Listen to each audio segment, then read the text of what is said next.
right, welcome back. We're here for another episode of Two Plane Sports. We're now officially into the off season of recruiting, football season, everything. We are full on off season, and this is when we're going to really dive deep into, all the position groups. So this video basically the order it's going to go is we're going to pick a position group, and today it's the cornerbacks. We're going to talk about everyone that's there, who we think is going to be the starter, some backups that could get quite a bit of playing time, and maybe an eventual starter. And then out of this, we're going to do what we call our Who Dat series, where we're going to talk about the new 2022 kids that came in, either transferred or fresh out of high school, and we're going to go really in depth with what they can bring and what their ceiling is and what they are going to provide for the Sooners here coming in the next 3 or 4 years.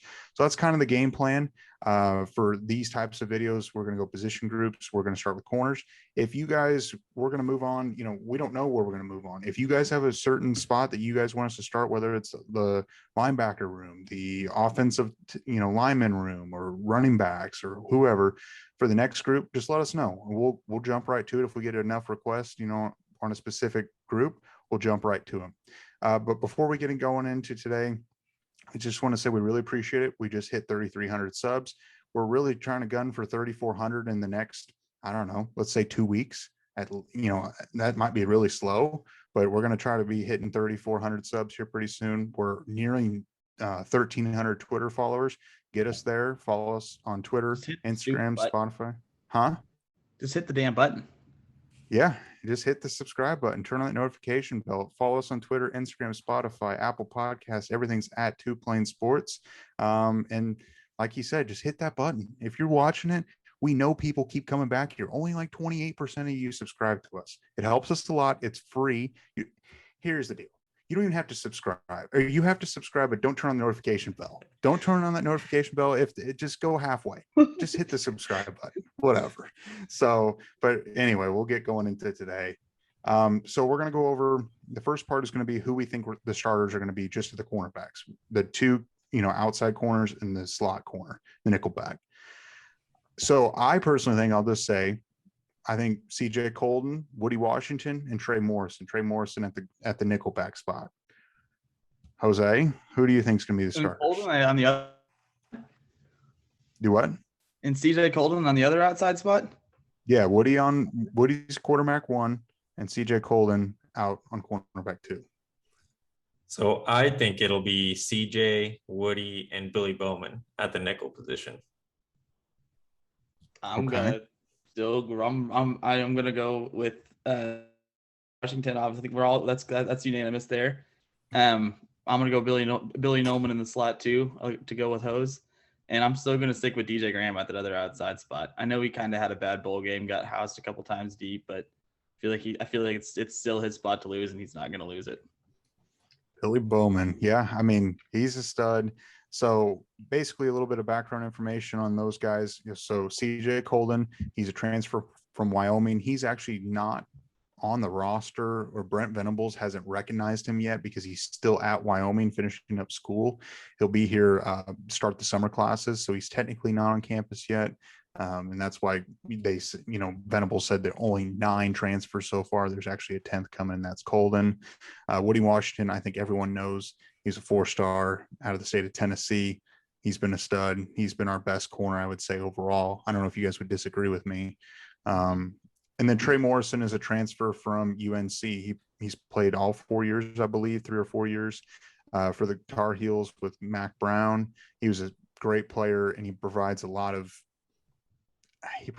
experience, and something that the Sooners have been really needing in this cornerback room. I mean, you look at it now, CJ Colden, he played a couple years, as a corner for Wyoming.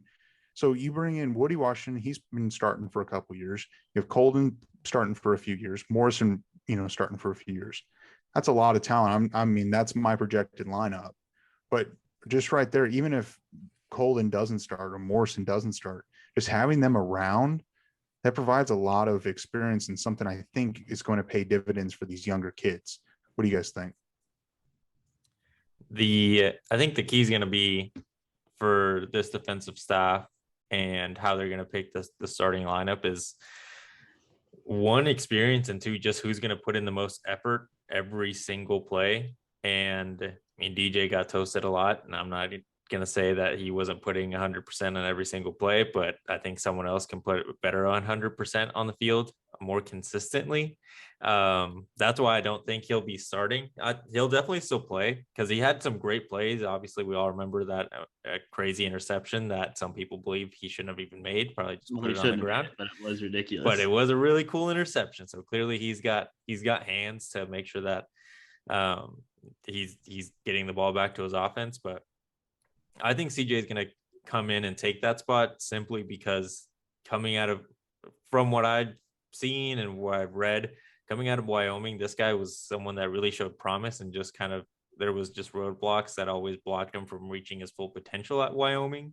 And hopefully those roadblocks are removed once he gets to Oklahoma and getting coached by Jay Valai. And, if he happens to get switched to a safety position by Brandon Hall, then he's going to soak it all up. It seems like he's really a student of what's going to be happening on the field. And I firmly believe he will be the number 2 outside corner behind Woody. So Jose and I only had one difference, and that was in the slot, or not in the slot. We both had Billy Bowman in the slot. He obviously picked CJ as the other outside starter, and I have DJ Graham. Brum and I, we only agree on Woody Washington here. So 2 questions for you guys, because this is where I see Trey Morrison is in that 4, when you have 4 DBs on the field, or 4 corners on the field, in a wide set. I think Trey Morrison is that 4th corner, that second slot, if you will, every single time. And I also think he'll rotate in a little bit at safety and stuff, because he'll obviously play more than just those 4 corners on the field type situations. So who do you guys have as the 4th there? DJ. DJ's yours? Well, yeah, I was going to say it would be DJ for me, or I would say DJ and then Billy Bowman would be a close second for my number. You have DJ Graham 4 over, so you have Billy Bowman kind of buried here. Yeah, a little bit. See, here's the deal is I think Billy Bowman is extremely talented and he has an extremely high ceiling. I think what the last coaching staff did and the positions he was put in, they did him with no favors at all. And I firmly believe that it's going to take a little bit of time for him to get comfortable and kind of build up his confidence again. It seemed like at times he kind of lost a little bit of what he started out with. And I think that's a product of the coaches putting him in a bad spot. See, I'm going to go a little bit agree, a little disagree, because at the beginning of the year, he started off the season in that slot spot, which we all think is his natural feel. And he was really, really good. If you guys go back and watch the who that we did on him last year, I think Jose called him the next Charles Woodson. Jose, very high on him. And I think we all think he's pretty talented. But when it comes down to last season, I don't know, as much as I hate the previous coaching staff and, good riddance, we're not going to miss them at all. When it comes down to the Billy Bowman situation last year, with how decimated I think the defense was at times, there was almost no choice but to throw him into, that not natural position playing outside. And I think there's a big difference playing outside and playing in the slot where you're used to. And unfortunately for Billy Bowman, it showed, on tape when he kind of just, to be honest, wasn't very good outside. I think if he goes back to the inside spot, he'll regain that starting position. In my ideal world, honestly, and I might be crazy and this probably won't happen, with all, these transfers coming in of Colden and Morrison, and you've got, a few other players still there that have played quite a bit, it would be nice for Bowman to redshirt. I'm not saying that he will, but could you imagine just sitting a year, actually getting coached and taught how to play defensive back? And then he would have 3 full years still left after that. I don't think it'll happen, but I think that's what should have happened last year. But at the same time, like you said, Brandon, the defensive back room was so decimated that they had to play him, and he was getting thrown everywhere. And I just wonder if his confidence is a little on the low side, or I just feel like he's going to need a little time. I don't think time is the issue. I think Brandon hit it on the spot with the health issues that the corners were facing last year.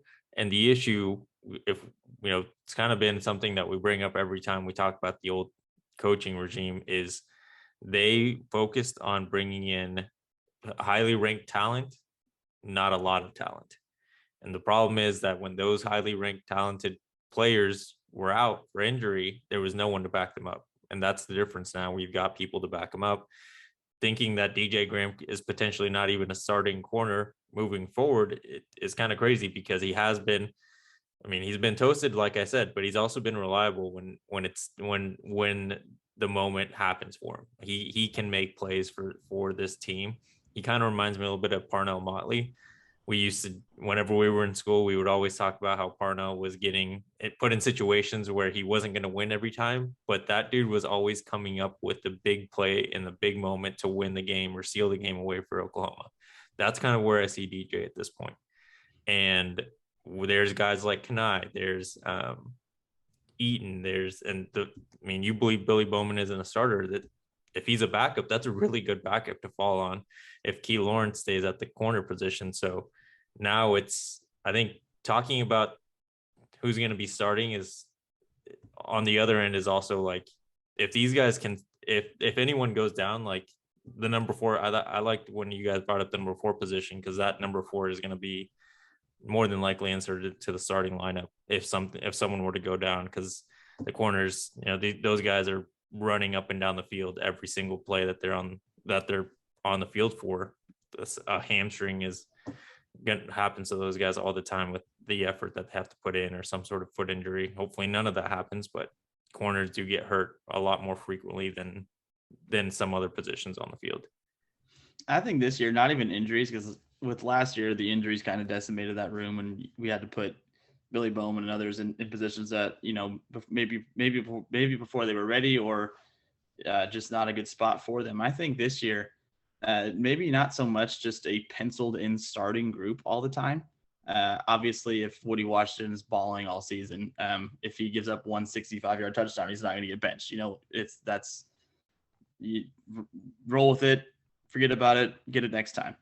But with the depth that we do have now, as you just mentioned, Hose, and you're right, if anybody is consistently struggling, we have the luxury now to where, if Billy Bowman goes out there in corner, he's getting bombed on every single play. In comes Trey Morrison if he's not the starter. In comes DJ Colden. I think that depth we have this year is something that we haven't had in a long time, and that's just with the upperclassmen that we have. We haven't even mentioned. Can Gentry Williams push for starting time next year if people are struggling? Can Jaden Rowe push for playing time next year if injuries or people are struggling? I mean, I think they can. I think they're good enough to. Yeah, no, I agree. I mean, the depth is there now, and the coaching. Jay Valai, we'll talk about him here in just a little bit about who's going to be leading this group, but I really think someone who's going to have a fresh start, and a much needed fresh start, is Jaden Davis is moving from the outside corner position to the nickel. And I think, with him being a little bit smaller, and he's pretty fast, just like we were saying that Billy Bowman, when he was getting put on the outside, that's not his natural position. I think Jaden Davis will be a better nickel cornerback than an outside cornerback. I felt like Davis was up and down. It was a roller coaster, but I feel like he'll be a better, more polished nickel. And he might push Trey Morrison for that starting position. It might be, or Billy Bowman, one of the two, or he might be a cornerback number 4, if they need to play, Davis for certain packages against certain teams. I think Davis is going to impress a lot of people this year, being put in a spot where he's not out on an island. I think he's a little bit better, in between the lines and, following the slot receivers around. I think he'll do a lot better, and something that needed to happen. But we also, like you guys said, part of last year we have to forget is obviously the staff is gone, but the depth is a lot better. And I'm glad that we saw the staff go out, and we were once scared that they wouldn't go after in the transfer portal. And they got 2 very experienced guys that can bring a lot of talent and a lot of experience and a lot of just comfort back there. And I really think this staff is, if you're not producing, you're going to get benched. I almost felt like in the last staff, they just wouldn't do it. I don't know. It just seemed bizarre to me that they just wouldn't bench someone. And it's nothing personal. It's just, if you're not producing, you have to go sit on the bench. And I mean, consistently, I feel like it's finally going to change. I don't think that we're going to see anyone get benched once they have a solidified starting group. Because different from you guys, I don't think that there's going to be a lot of mix up, unless it's like a consistent, you are not performing to the standard that you showed us you could, then that you will be removed from the starting position and someone will get an opportunity to take your spot. But it won't be, I think they're going to take every minute that they have with these players during practice and during those games to start off the year to really evaluate, do that mix and match that you guys are talking about through the first 3 games or the non-conference games. But once conference play starts, I don't expect there to be that much turnover at the starting with either starting group, unless there's injury. And now that's just a different situation, but from just underperformance during one specific game, I don't think that they'll just be like, all right, dude, like you're gone after the second quarter. They might give him a series off just so that he can relax, see what's happening on the field from the sideline, and then apply it and get back in the game. I think that's something that the other coaching staff didn't do, is they didn't give the guy the opportunity to go out and take like a bird's eye view of things. Like if you got benched, you weren't going to come back. We saw it with Spencer Rattler. He got benched in last year's game during Texas, and there was no coming back for him. He did get benched 2 years ago against Texas and came back. 2 years ago, I think, was different because there was no one to back him up. That was like a solid number 2. I think now this he got benched last year and never got to come back because there was a solid number 2, and some people thought he should have been the number 1 from the get-go. Now with the depth that there is at every position, there's always a solid number 2. So it's not, I just don't believe it that I think the philosophy is going to be a lot different for like poor performances during a game, but if it's a whole stretch of games, and yes, I would agree with both of you. Like there's enough depth that consistent underperformance is going to be just removing you from taking away play time from individual players. See, I kind of see what you're saying, and it does make sense to instead of benching somebody for an entire game, or like a couple games specifically, out there is if we're playing Texas and someone's getting Latrobe Mccutchen consistently over and over again, I don't think it's out of the possibility to maybe give him that first chance to sit a couple series, see what happens. But if you go back out there and you get Latrobe Mccutchen again, you might miss the next game. And I think that's at the end of the day, I mean that is, you have to win games. And if one one bad game throughout the entire game, maybe it doesn't get you benched for the next game, but I definitely see it getting you benched for the duration of the game that you're getting Latrobe Mccutchen in, because like at that point you're a liability. You never want to get Latrobe. That's true. Xavier Worthy is still that guy's father. Yeah. And that's also true. I mean, we got to remember, and this is something I'm wrapping my mind around, is for the last few years, we've been told speed D, rotations. People are going to be, there's going to be a lot of playing time split out amongst a bunch of people. Now it's going to become more of, you're the starter, you're going to play majority. You're not going to play at all because you need a break every now and then. But I think that's also going to benefit for these guys that are going to be able to, be the starters. I feel like if you're constantly rotating, and it's good to rotate, you need some time to rest. But I feel like if you keep getting pulled and you keep, coming in and out every other series or whatever, I feel like you can never get into, you can't ever relax and get into the flow of the game. I feel like you're just getting interrupted. It's why the 2 quarterback system never works. I mean, it works a little every now and then, but I feel like if you can never get the flow of the game and never settle in, you just can't really play well. Maybe that's just me, but I feel like the constant rotation isn't great. Every now and then you need a rotation, but I feel like this staff will be able to do it in moderation. I mean, you look at Perion Winfrey. I know this is a whole different group. Grinch cost him $1 million, millions of dollars, and then he had to go perform in the Senior Bowl. But he may have got it back after that Senior Bowl week. I agree. So I want to ask you guys. Now we've talked about all these guys: Colden, Bowman, Davis, Washington, Morrison, all these guys. And where does Joshua Eaton fall? because Eaton came in the 2020 class. He's 6'1", 6'2". He's a long, lanky corner. He got a little bit of playing time, in the last season, obviously with the decimation and the injuries and all that other stuff. But we're not talking about him a whole lot. And I feel like the length is what is needed for this defensive back room. I feel like he could push, but I really think he won't really start playing until the 2023 season, whenever Coleman leaves, Morrison leaves, Washington, if he has a good year, he would leave. I feel like Eaton will be more of a 2023 season. What do you guys think? I agree. It would have to be a lot of unfortunate situations to the players ahead of him, but I also think he would be good depth to just bring in for matchup wise. Like you said, he's got the length to cover bigger guys, and Woody and DJ, they're not going to grow another 3 inches over this offseason. So if there's ever a guy like I can't remember the TCU receiver, but a guy like that TCU receiver from last year, or guys like who was it? Alan Lazard from Iowa State, all those years back. Like if we're ever facing big, long Little receivers. Jordan. Yeah, little Jordan Humphrey, that, guys that are big and can just moss over our corners without really having to be very athletic, just simply they're bigger, then Josh will come in and match up with those bigger guys.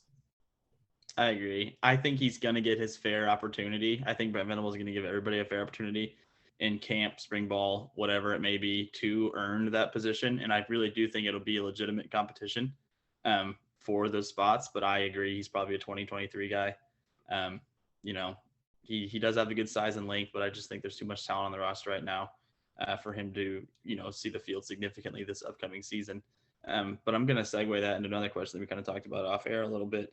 How soon do we see the 22 commits that are here in Gentry Williams and Jaden Rowe? Is there, I just said it a little bit ago on the show, I think there's a possibility if the guys in front of them aren't playing well, I think they are good enough. You guys know how I feel about Jaden Rowe if you watch the show at all. I think he's going to be the best commit of the 2022 class. I think he's going to be special. How soon, if at all, this year do we see those two kids?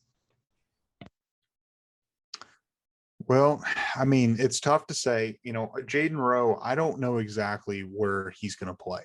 To me, in my mind, and I'm not on the staff, I see him more as a strong safety or a linebacker hybrid role.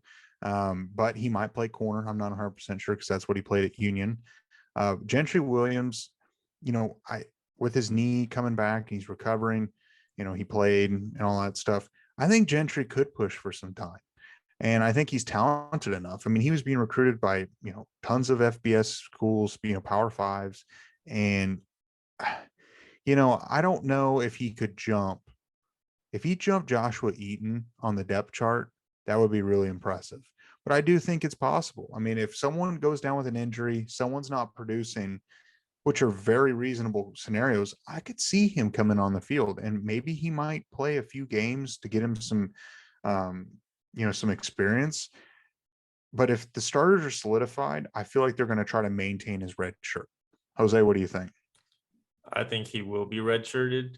I just, from the outside looking in, it seems like unless you are just a dude that has all the raw talent in the world and pretty much comes in ready, like physically ready to play, which most 18-year-olds out of high school are not physically ready to play at the college level, then you're going to be redshirted with the staff. I don't think we're going to see very many freshmen play unless it's absolutely necessary, either for injury or lack of depth at that position. And Gentry's just and coming into OU the year that there seems to be a lot of depth at the corner position with transfers and guys that stayed that have been at the program already.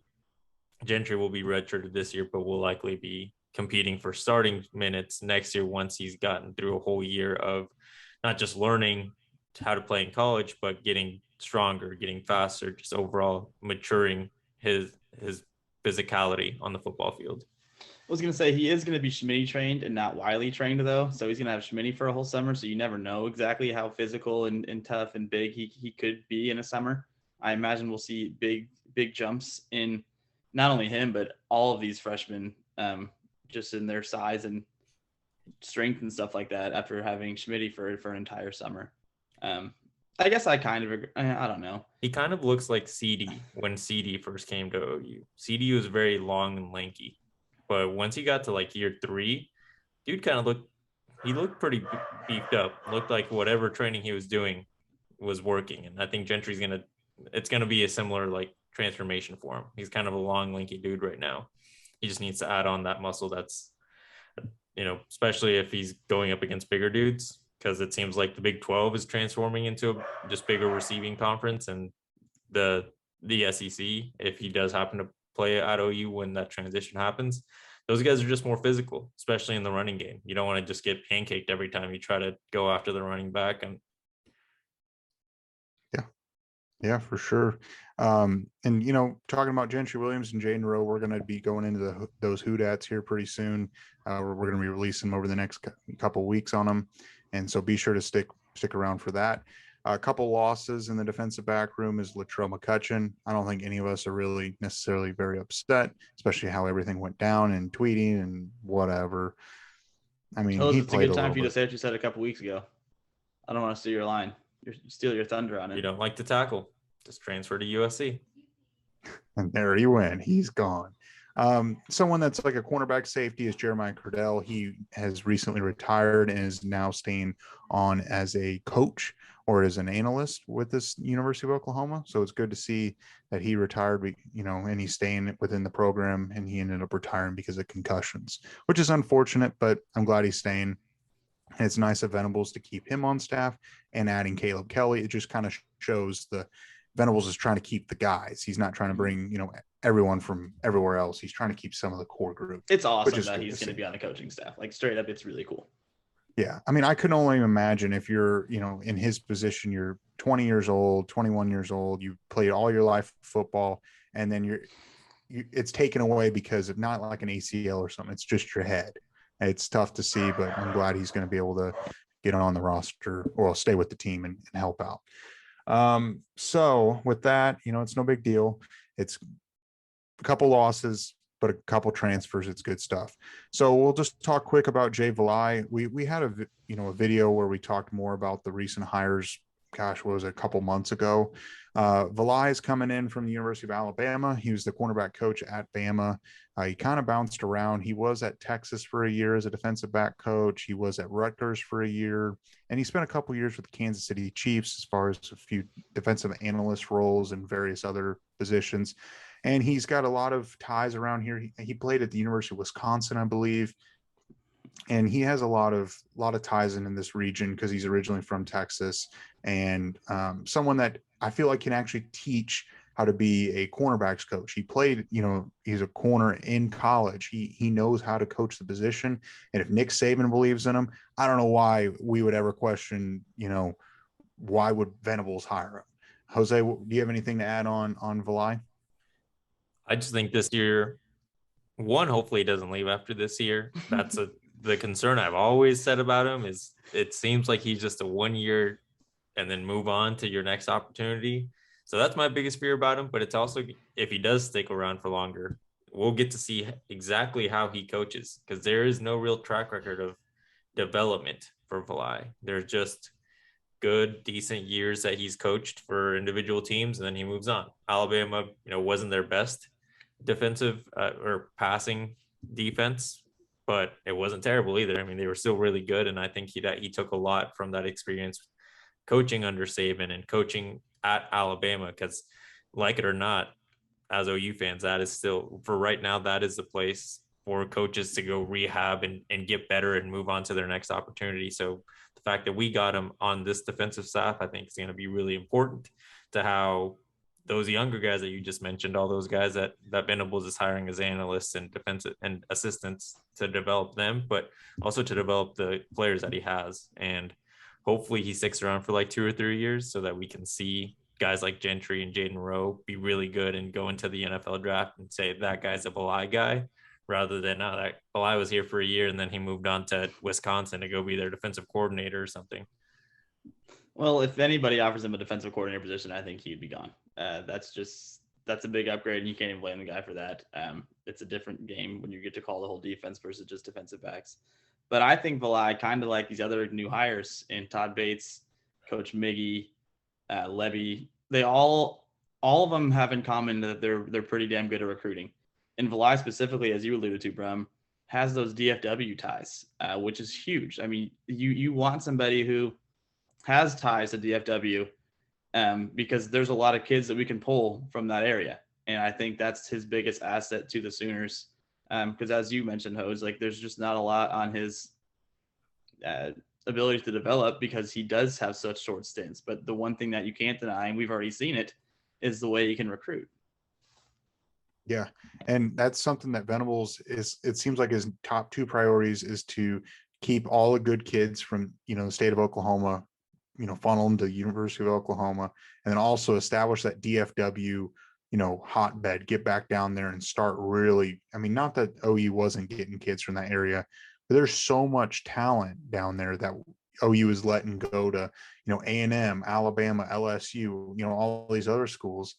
And for a while there was a time when Bob Stoops was recruiting so hard out of the DFW area. And I think that's something, part of the reason why Venables hired Valai. So it's good to see. It's someone that can actually coach the defensive backs finally, and maybe develop them. Like maybe. I'm going to say I'm more confident than Jury's I am. still out, but we do feel confident. Yeah. Yeah, we do feel confident, and we'll figure it out quick. And I feel like if he isn't the guy, then Venables will move off of him quickly. I don't feel like he will stick around if he isn't producing, but I think he will. Do you guys have any final thoughts or anything on the defense, the cornerback room, any of the guys we talked about or anything like that? Brandon, Jose, anything? Just to wrap it up, and it's going to go for all the position groups. And I think that these are fun to do because it's fresh, but that it is a restart for everyone, the coaches and the players.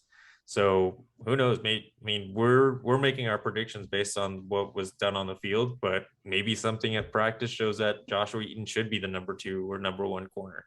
So I think that's going to be cool to see. And I don't know what Brandon's end of video challenge is going to be, but aside from that, you should also put your predictions for the starting corner group down there in the comment section.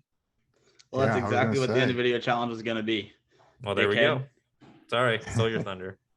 Stole your thunder. It's the Jose end of video challenge this week. The Jose end of video challenge this week. 2 in a row. But yeah, he nailed it. So just put your starting corners, both the outsides, your slot guy. How much of a rotation do you see? What is your prediction for the corners? Yeah, for sure. So if you hadn't already, hit the subscribe button, turn on the notification bell. Like I said in the beginning, if you just want to subscribe and not turn on the notification bell, that's fine too. Follow us on Twitter, Instagram, Spotify, Apple Podcasts. Follow us all on there. It's all at Two Plane Sports. Everything will be linked below. And we really appreciate it. Anything that you guys do, liking, sharing, following, it helps us out a whole lot. And just keep doing it, keep spreading the word, and we're going to keep you guys covered all off season until August and September rolls around. It's going to be here before we know it. Thank you guys. Softball's right around the corner. It's true.